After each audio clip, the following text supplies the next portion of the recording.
What's going on, everybody? It's SJG. Welcome to HBCU Game Day, and I got a very special guest for you guys. Um, she is a Winston-Salem State University alumna. I mean, which makes her obvious, which makes her, awesome. But it's not the reason solely that she's on here. She is also the owner of Fibrespace, which is a great co-working space in downtown Greensboro, and we'll talk about that. They're actually having an event coming up pretty soon. So for many reasons, I wanted to bring her on here, but specifically about a tweet that she put out that kind of got shook things up and find out about a recent experience. So with all that said, I would like to welcome Sheena White. Sheena, how are you doing? I'm amazing. How are you? Doing great. Couldn't be better on Awesome. this Friday just before Christmas. You got all your Christmas shopping done? As much as I'm gonna do is done. I think I got one more thing to get, and I'm gonna pick that up in the morning. I feel you. I feel you. Yeah. Well, I know you've had a busy week. And I hmm know. Tell people what you did over the weekend and what your experience was like. For sure. So last weekend, I got to venture out to Las Vegas to take part in the HBCU Challenge hosted by Chris Paul, which happens to be my classmate. Shout out graduation class of fall 2022, Hey, interdisciplinary studies. So he's my classmate. But got to have the opportunity to go out there. I started a program with BDOT, another Ram, who has been doing PA announcing for our Rams football team for probably 10, 15 years. And I had the opportunity to travel with him and our team to go out there to kind of get a different experience outside of PA announcing and more of an arena host. But it also gave me the opportunity to kind of see like the inner workings of what some of these HBCU classics and challenges. I know you mentioned a tweet that I had put out a couple of weeks ago, and it actually stemmed from last year's CP3 challenge. It starts in Connecticut, like the first round is in Connecticut, and then they finish off in Vegas. So I had gone through, like, I hadn't heard much about it. So I think that's initially what started. I was like, this is very quiet marketing for, an event that's supposed to be really big. And then at the same time, there was news of a few different HBCUs that were fined for recruitment of out of the state schools, and like their enrollment for out of state was much higher than it should have been, to be able to take part in some of the state funded grants and things that prevent them from getting money. So my tweet was basically around, I don't necessarily agree with having these HBCU challenges in states where there aren't any HBCUs, like Connecticut or like Nevada. There aren't any HBCUs there. So to have such a large event in the state where, we don't have a lot of representation didn't make sense to me. And then everyone jumps in and they're like, oh, but the alumni's there and we need the marketing, we need to be able to spread the word to get other HBCU, recruits for people to come I was part across, of everyone. as a no, that's fine. No, everyone was a part of everyone. Everyone had their opinion about it, and that's totally fine. Um, so I am a very big proponent of like acting on the things you say. So if you're going to tell me that alumni is going to be there, I'm going to be an alumni that's there. So from Winston-Salem, North Carolina, here in Greensboro, I'm luckily, or I'm gonna say luckily, but the Aggies were in the tournament. So I definitely had the chance to say, okay, well, let me go see what the alumni does when we go to our out of state places. And shout out to the 15, 20 Aggies that were there. Mhm. Like y'all definitely held it down for A&T. However, just in general, there's not a lot of attendance for those events. Um, and I think there is for a multitude of reasons, the lack of marketing to say, hey, these events are going on in your area, in addition to um, just not the reality of the alumni is not there to participate in that type of way. I could see if some of the sponsorship money was used to bring in local schools from that area, like where, the basketball teams locally, from Las Vegas, Henderson, the surrounding areas could have come and watched the teams that played. The biggest fan, set that was there was Texas Southern. Texas Southern alumni held it down. I'm gonna tell you what. But it was very quiet. It was very different basketball experience than even I was accustomed to. And I've, done NBA basketball. I've done collegiate basketball, even high school basketball. local teams have put more into the stadium, into the arenas than these challenges had. And then again, it was again, hi, I'm alumni. I'm here from across the country to support to make sure that you guys said alumni come to these things, which I, I did, but everyone doesn't feel that way. And it was proven, like I said, the last 2 years I had gone through to try to do some due diligence to see how many of people attended last year's in Connecticut and in Vegas. And then this year, Connecticut and in Vegas. And it's extremely hard to work an empty crowd. It is extremely hard to even not to say protect, because now you have a situation where you get one or two people that are really heckling and it changes the tone of the game. Like those players are close enough to hear every single thing that is said. And that's part of the game, absolutely. But to have that only for 2 days is, I'm sure, hard on these players. And then again, they're the only ones that are experiencing it. The other teams, there aren't any other people, like from the recruit standpoint, there aren't any other basketball teams in here to recruit from. Now you're recruiting, right? Because that's why we do it. We want to recruit from out of state places, or places don't have alumni, but you have to put people in the situation to to know that it exists. So that was really my bigger takeaway. Now, I will say for me as an alumni, it gave me the opportunity to see like other schools and get the energy. Like there was a lot of SWAC energy, something I wasn't familiar with being out here in CIAA, and then Mia Colonial and whoever else A&T has been a part of in the last 5 years. So just a different experience. And even the trash talk, even like the camaraderie. Texas Southern was in there strong. I'm gonna tell you what, that alumni base, they didn't play around. They were in there strong. Jackson State, they was in there strong. There was one Campbell, his whole family came. He played for Howard. Like everybody in his family was there. So it just gave, like I said, gave me the opportunity to kind of see the inner workings and the differences between public opinion. Everyone was at Celebration Bowl this week. It's always a reason why, oh, it was low attendance because Celebration Bowl. But A&T's in this, not, no, A&T wasn't in the Celebration Bowl, but because, I'm here locally, you see everyone is down there. Like A&T wasn't even down there. Oh, but they were for Battle of the Bands.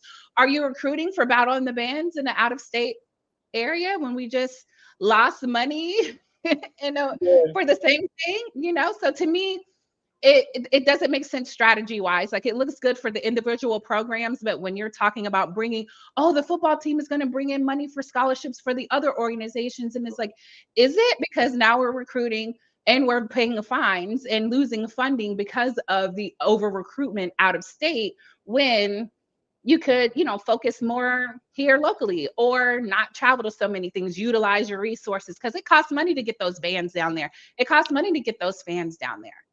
Right. Well, so really great feedback. I'm glad you came on and kind of explained your perspective. I think a lot of people have a similar perspective, and had, kind of the same feelings that you had.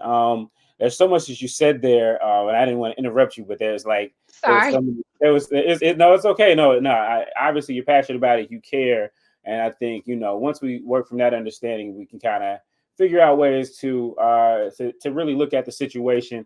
I am one of those people that I am a proponent of these events for a couple of different reasons. I think one, I think that I don't know that a lot of people think about outside, but I think student athlete experience is important, right? I think the student athletes, I think going to Vegas is pretty cool. You know what I mean? And they got to go to Vegas for a couple of days, fly out there. From what I understand, I think the CP3 flies them out there. So they got a chance to fly out to Vegas, experience Vegas, maybe something that some of them would never, ever do, or they wouldn't be able to do it before a long time. And then also Chris Paul. So just, so everybody knows, there's two events. There is the HBCU Tip-Off Classic, which is the D2s, which Winston-Salem State won this year. First 2 years was won by Virginia Union, which is in Storrs, Connecticut, which is Basketball Hall of Fame, right? So they got that partnership. Chris Paul and his guys have that partnership.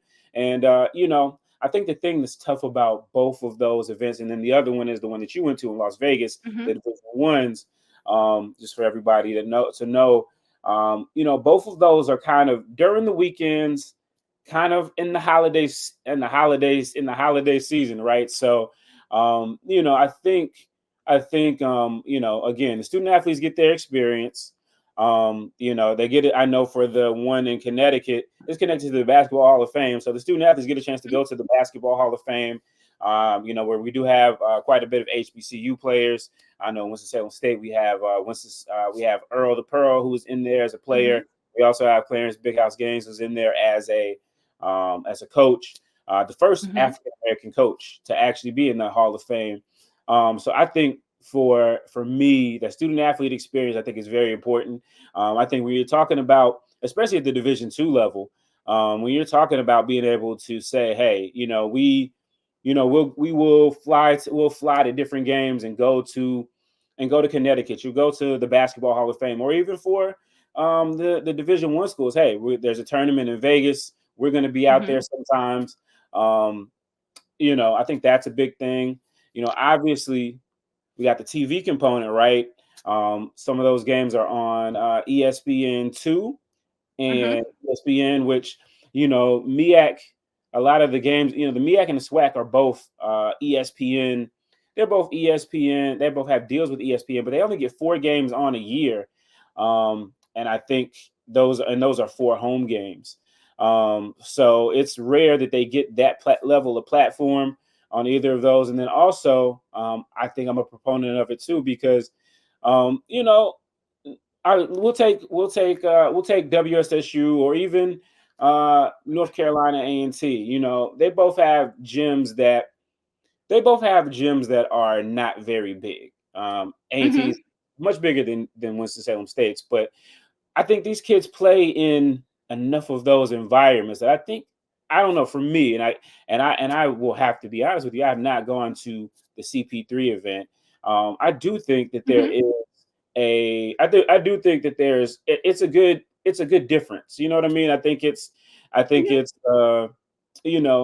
okay, so we could have those events in Charlotte, or we could have them in Richmond. And of course, from there used to be events. I think it's the Freedom Classic. I think it's the Freedom Classic. I know in Richmond and also in Charlotte around MLK Day. And back in the day, where they would go to bigger arenas and play, they would pack those out. But from my Mm-hmm. understanding, those days, have kind of gone. And it's almost like being here in North Carolina. If you think about it, we're surrounded by HBCU basketball all year, which is probably why I'll never move. To be honest Mm-hmm. with Yeah, basketball in general, because we won't forget the big ones up here, up the 85 a little bit. you. Right, right. So we are surrounded by college basketball. But even if I mean, I can any Saturday of the week from January until the end of February. I have to pick and choose which games I'm going to because Mm-hmm. there's so many that are just within driving distance that are there and compelling.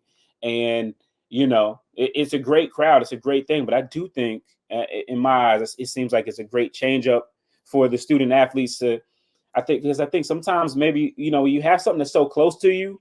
Sometimes it's harder to appreciate it. Mm-hmm. Um, and I just wonder if you go to somewhere where it's not.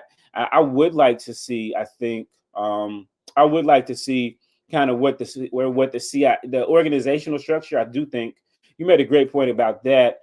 I think a lot of these things are made primarily for television. Television and the student experience are probably the biggest parts of it, and I think So it's can on. I do want to jump in on that part because one thing that I noticed is that's Vegas and their California time or Pacific time.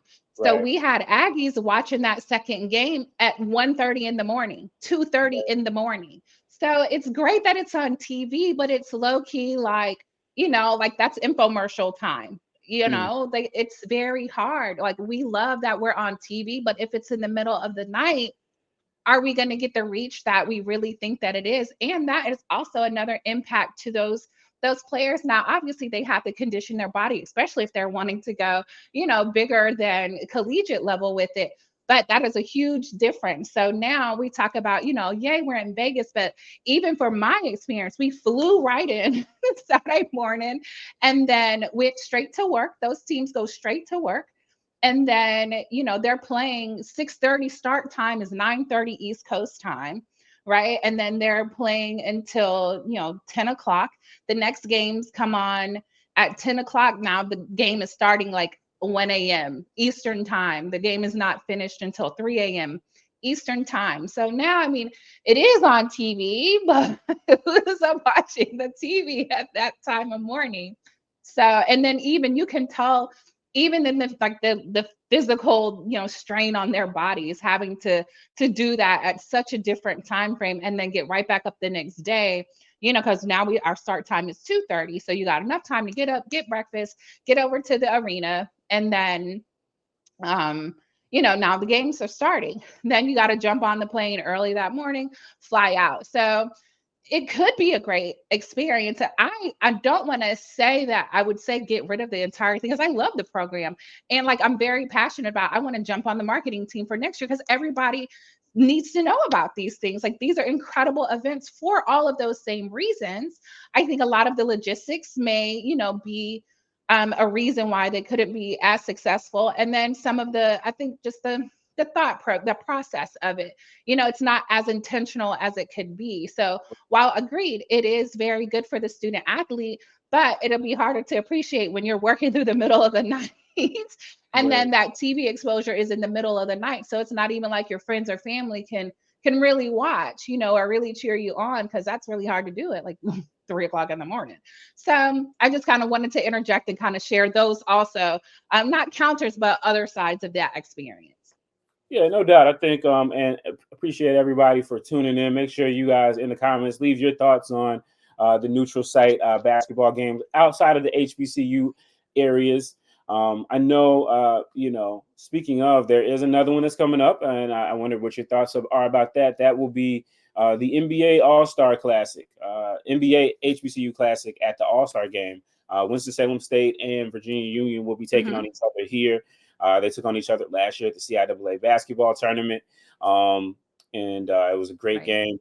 But just what are your thoughts on that game taking place in Indianapolis at the NBA All-Star Weekend? That was another one that was like, why are we there? But again, after going through and experiencing it in Vegas, Indiana's still a little more neutral. And because there's already something going on that weekend, that's not going to draw away. Like, everybody's already going to be there for the Hall of Fame. So that's going to be awesome. You're going to guarantee a little bit more of attendance for those things, or could. I ain't going to say guarantee, because Vegas is full of people and they still didn't come to the thing. So, it's a bigger platform, I would say, because you don't have so much HBCU stuff competing that weekend. It's a little easier to fly.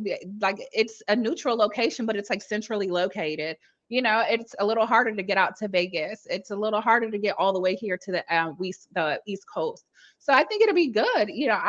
I'm even tempted to go to kind of like, not to say test my own theory, but if nothing else, they'll have alumni there, because that's what they said alumni does, right? So here I am doing my job to make sure that we have representation everywhere that we go. If nothing else, that's my duty, to share my time, talents, and treasures, no matter where we are, is to be able to support my Rams. However, I think, like I said, I think that'll be a little bit different. You don't have so many competing instances. Like I said, Celebration Bowl was the same weekend. Battle of the new ESPN Battle of the Band, or Battle of the Year, or Band of the Year. I can't remember what they Band of the named it, Year. but what is it?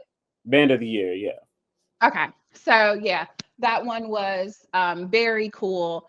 It is cool, for like the feedback that I've heard on those things are amazing, right? But how do we help those student athletes that are still trying to get there? And I think, like I said, Indiana, I think, is probably a more central located. I feel a little bit better. It's a little easier on the body to deal Right. with. And then, like I said, the added attendance that you're going to get from the All-Star Weekend, Basketball Hall of Fame, that kind of thing. Yeah, I think you make good points there that can be expanded, because I think I think maybe one of the issues with some of these other games is that they are done by entities that are this isn't they have other things going on, right? So obviously Hmm. Chris Paul is in the middle of basketball season.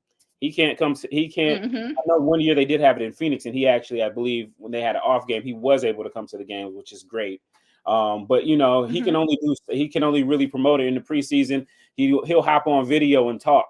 But you know, so Mhm. he's doing that with the Basketball Hall of Fame. Obviously, there's the Basketball Hall of Fame. They have Right. television all the time.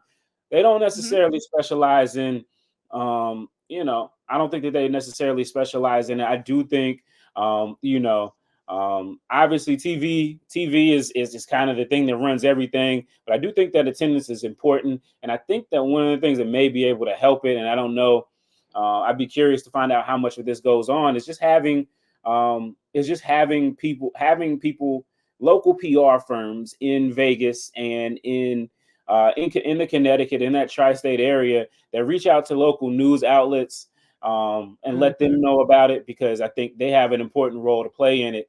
And I think maybe that's where some of the disconnect is. Maybe the folks out in Vegas and media wise, or the folks in Connecticut, they Mhm. don't understand the significance of it.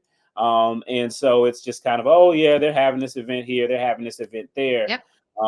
And so I think you know, that is definitely going to, I think if you had someone like what the CIAA has done, traditionally, has been kind of a blueprint for what you would like to see, which is, and some of the big football classics as well, where they go in, they will they'll organize a college fair, during the week, Mhm. and they'll have students come in. They'll have students, and they'll be able to get a chance to get exposure to schools that maybe they wouldn't otherwise see. They'll get the Right. chance to, touch, because how many kids in Vegas, maybe they know of North Carolina A&T, through some YouTube or some viral videos, but to be able to touch Right. somebody and see someone and say, hey, this is what we have going on. I know I went to the Honda Battle of the Bands a couple years ago, and they had a really big college fair right before the Battle of the Bands.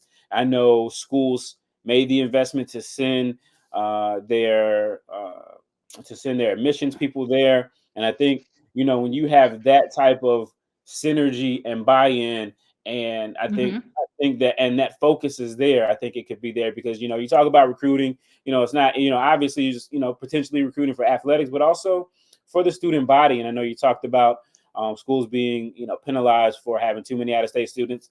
North Carolina A&T was done that. North Carolina A&T is a kind of they are kind of I don't want to say a unicorn, but they're a little bit different in that they have, they do have that issue. They do have hella out of state students, but I do Mhm. know it makes sense that you said that Jackson State and Texas Southern had a bit more, a bit more, alumni out there. They do, there's a lot of folks who come from, who out there in the West Coast. Their parents are from, their people are from, that part of the area too. Right. So I think it's definitely important to have a person or a group that says, okay, we are going to, yeah, it's great we're having this event.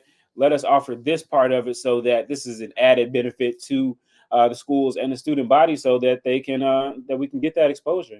And who knows, maybe you're that person. Right. This, yeah, even my thoughts were like a call to the alumni to be like, hey, because when we were at Texas Southern, their whole local alumni chapter was there. So it is not that it can't be done. Like we said, for a few things, the marketing, like we had Greensboro's tournament town, we get the ACC tournament and had for years before it moved to Baltimore or wherever it is for now, or New York maybe. I can't keep up, but the women's tournament is still here. But they come in a week in advance. They decorate the Coliseum. You have the opportunity to go and learn about all of the different schools in the ACC. The mascots are walking the streets all day. We have 2 years worth of pictures here at Fibrespace with the mascots. So they definitely immerse themselves into the local culture there. So that is something that we could have missed. And I know you mentioned that Chris Paul wasn't there, but this is actually Chris Paul Family Foundation.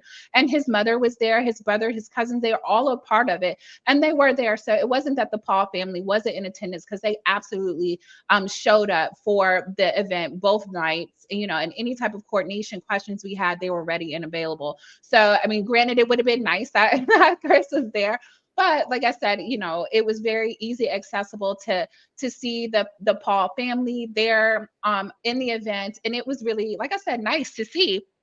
Of course, we got the videos that run on the Jumbotron, of the things that he has said and done, but that family connection is definitely still there. But back to like the immersion, and even the marketing, the local marketing, there could definitely be some more work done. And like that was something I was excited about, like as alumni, is making sure that we're in tune to the things that our schools, not even just our school, but like HBCUs in general, and we show up even as a group. So when they have tournaments in these type of places or these classics, challenges, whatever you want to name them, that we, if nothing else, show up for that student body and for any perspective recruits, whether athletic or non, that they have the opportunity to come and see, oh, these are going to be my family away from my family, or these people show up. That was a huge reason I'm a Ram, is because the people I knew that were Rams were amazing people.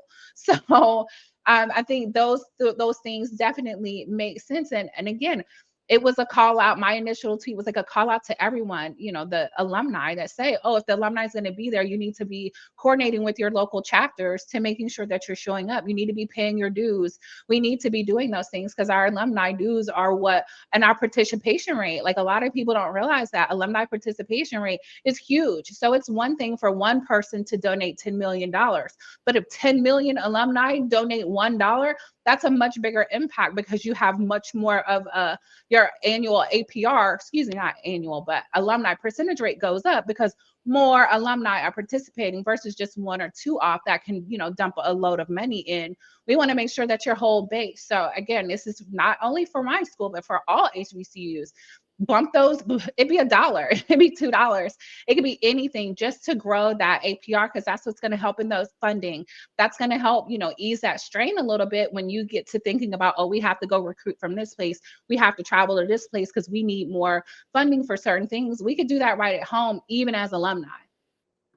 Yeah, no doubt about it. Really great insight there. I know, I will say shout out to the WSSU for. I know they do make sure that they send the best ambassadors of the school, which are the WSSU powerhouse cheerleaders. They send them Mhm. everywhere, and they get a chance to get that experience as well for those events. And I think it's a great promotion tool. I got a chance to see actually when WSSU um, played in the Black College Football Hall of Fame Classic. They got dusted on the field, but the actually the cheerleaders were like superstars to the young ladies there. Um, Absolutely. and obviously that is a great recruiting tool. Again, talking with Sheena White, she is a Winston-Salem State University alumna. She is a rising member of the PA announcing, or just she's just a great personality in general, and she has a great event at her own company that I want to make sure we get a chance to talk about. So For let sure. everybody know what you guys got going on coming up next month. Absolutely. So we are starting off our HBCU Entrepreneur Network. Here in Greensboro, North Carolina, we have tons and tons of entrepreneur and HBCU representation here. So not to say I want to capitalize that, but there are so many places that I am that it's like, oh, they kind of, not to say click up, but I don't know, whatever, click up, and it's like, oh, we're all this. So I want to bring everyone together. So my business is Fibrespace. We're a local business downtown that helps incubate your businesses through your creativity so you can share your gifts and talents with the world. We offer space. We have 2 locations side by side, downtown Greensboro. The boutique at 227, it consists of members who are a part of the retail community, and they have a downtown location to showcase their products, almost like a permanent pop-up. We have staff, we have inventory, and it's a store to sell your things, just like you would go into Macy's or Neiman Marcus. In the same way, you have different companies in there that have one shared space that sell things. It's the same experience right here in downtown Greensboro for local and Black owned businesses. And then right next door, we are launching our larger event space, co working, creative space. Excuse me. And we want to give people an opportunity to kind of get together and network. At the beginning of the year, it's prime time. Everybody wants to start their new business. They want to, make some more changes. They want to scale up. They want to do things. And the beginning of the year is really good to do that. For our existing LLC holders here in North Carolina, that's annual report time. So you get your annual report together. And it's again, like everybody has that list of resolutions that they want to do, those goals that they want to take part of. So, like us being together in the same room, same place, same space with people that already kind of are in your network. It's kind of like going to homecoming, or that's not something that we see in the typical networking space. You got to put your suit on, you got to dress nice, and I got to have my business cards, and you just kind of have to put on your networking face. Where us that have gone to HBCUs, like it's already it's already what we live and breathe. So we just want you to bring yourself and bring your business, bring your products, find a mentor, find a business partner, find somebody to eat lunch with, just the opportunity to network across our HBCU spectrum here in Central North Carolina. That event is going to be January the 18th, starting at 7. Make sure you find us at work@fibrespace.com. That is our website, WORKATFIBERSPACE. That's a lot. Just spell it all out. No funny symbols needed. And hit events, and then you'll be able to get your ticket and register for our very first HBCU Entrepreneur Networking event. So I'm looking forward to meeting all of you. I know as JG said he was coming, hopefully, the schedule allows. If it ain't too much sports stuff going on, I hope that you can make it to that. Just because we need new bitches Thursday, right? too. Thursday's a good night. Thursday's a Yes, good it's a Thursday. Okay. Yeah, I tried to make it somewhat simple. And then looking forward, through the next quarter at least, we'll do those once a month. So if you can't make January, don't worry. We have one on the board for February and March. And we're lucky enough to be here with lots of HBCU branded vendors. We have quite a few that already partake in our boutique. So we'll have vendors that sell all that stuff that you missed at homecoming. Make sure that you're able to shop here at Fibrespace. Yeah, great stuff. I'm really excited about the event. Like I said, it is Thursday, so that's good. The CIAA games are on Wednesday and Saturday, and the MEAC games are on Saturday and Monday. So Thursday is actually a really good day. So I'm excited about that event. I appreciate again not being afraid to step out there and say what you think, and ask questions and give your opinion, and then also take that extra step and to go and actually see for yourself. It's so easy for folks it's easy to be behind a keyboard and to talk about things. But when you're able to actually go out, put some skin in the game, and really see what it's about and come on with a bigger perspective or a more informed perspective. I think that's definitely an amazing thing. So, again, I appreciate you, Sheena, for hopping on and talking to us about this. I do have to ask before you go. You talked about it a little bit. How did you end up as a Ram in Greensboro? We know the pipeline works the other way a lot of times. There's a lot of people that end up going to East Greensboro, to Market Street. But what just tell us about your what prompted you there for your HBCU journey. So for me, it started off and then I will say this caveat: I started off as much older, like I'm 40, right? And I just graduated last year, so mid-pandemic, I was a pandemic graduate. But for me, it was the people that I knew. So I know like 3 or 4 people that are really close to me are Rams, and I'm like, oh, y'all are good quality people. Not to say anything about anybody else, but it stood out to me that the people that I really thought were super solid, or, I looked up to, admired, they were Rams.